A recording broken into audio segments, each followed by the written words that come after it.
Kebijakan PPDB berdasarkan Permendikbud Nomor 1 Tahun 2021. PPDB dilakukan tanpa diskriminasi, kecuali bagi sekolah yang secara khusus dirancang untuk melayani peserta didik dari kelompok gender atau agama tertentu.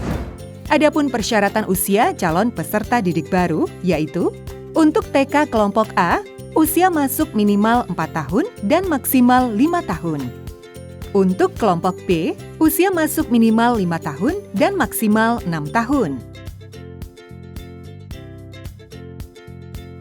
Terdapat perubahan pada batas umur penerimaan calon peserta didik sekolah dasar, yaitu usia masuk diprioritaskan bagi calon peserta didik berusia 7 tahun atau paling rendah usia 6 tahun pada tanggal 1 Juli tahun berjalan.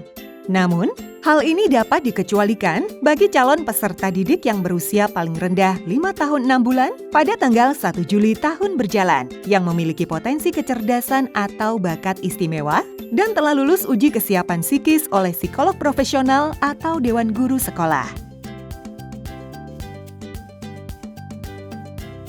Bagi calon peserta didik SMP, usia masuk maksimal adalah 15 tahun dan memiliki ijazah SD atau sederajat. Untuk SMA, usia masuk maksimal adalah 21 tahun dan memiliki ijazah SMP atau sederajat. Sedangkan untuk SMK, usia masuk maksimal adalah 21 tahun, memiliki ijazah SMP atau sederajat, memiliki kompetensi keahlian tertentu, dan dapat ditambahkan lagi persyaratan khusus lainnya. Jalur PPDB tahun ajaran 2021-2022 adalah persentase jalur zonasi SD minimal sebesar 70%, jalur afirmasi minimal 15%, dan jalur perpindahan tugas orang tua atau wali maksimal sebesar 5%. Jalur zonasi dan afirmasi ini bersifat minimal dan dapat bertambah hingga mencapai kuota 100%.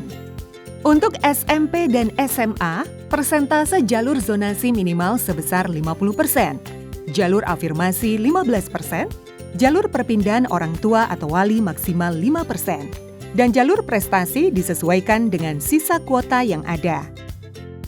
Untuk SMK dikecualikan dari aturan jalur PPDB.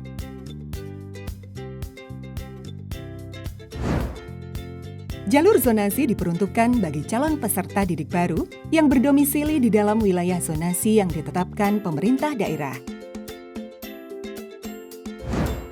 Domisili calon peserta didik harus berdasarkan alamat pada kartu keluarga yang diterbitkan minimal 1 tahun sebelum tanggal pendaftaran PPDB. Kartu keluarga dapat diganti surat keterangan domisili apabila calon peserta berada dalam kondisi bencana alam dan atau bencana sosial. Untuk tercapainya pemerataan kualitas pendidikan, PPDB dilakukan dengan berbasis zonasi, yang manfaatnya adalah mendekatkan siswa dengan lingkungan sekolah, pemerataan akses pendidikan, kondisi kelas yang heterogen mendorong siswa bekerja sama, peningkatan kapasitas guru, mendukung pelaksanaan SPM dan PPK, menghilangkan praktik jual beli kursi dan pungli, dan sebagai alat ukur intervensi pemerintah pusat dan Pemda. Jalur afirmasi ini diperuntukkan bagi calon peserta didik dari keluarga ekonomi tidak mampu dan penyandang disabilitas. Bagi calon peserta didik penyandang disabilitas, kuota PPDB yang semula masuk dalam jalur zonasi sekarang masuk menjadi jalur afirmasi.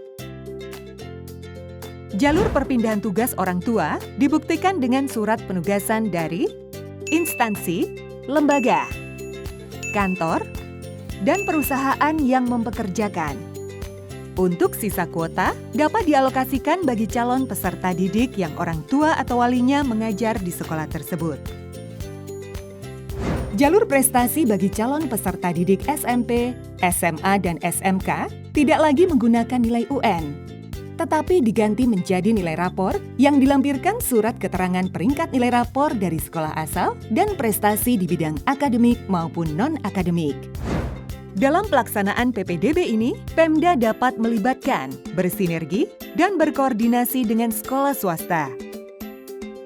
Dengan kebijakan PPDB, diharapkan dapat mendukung peningkatan akses dan pemerataan kualitas satuan pendidikan di Indonesia.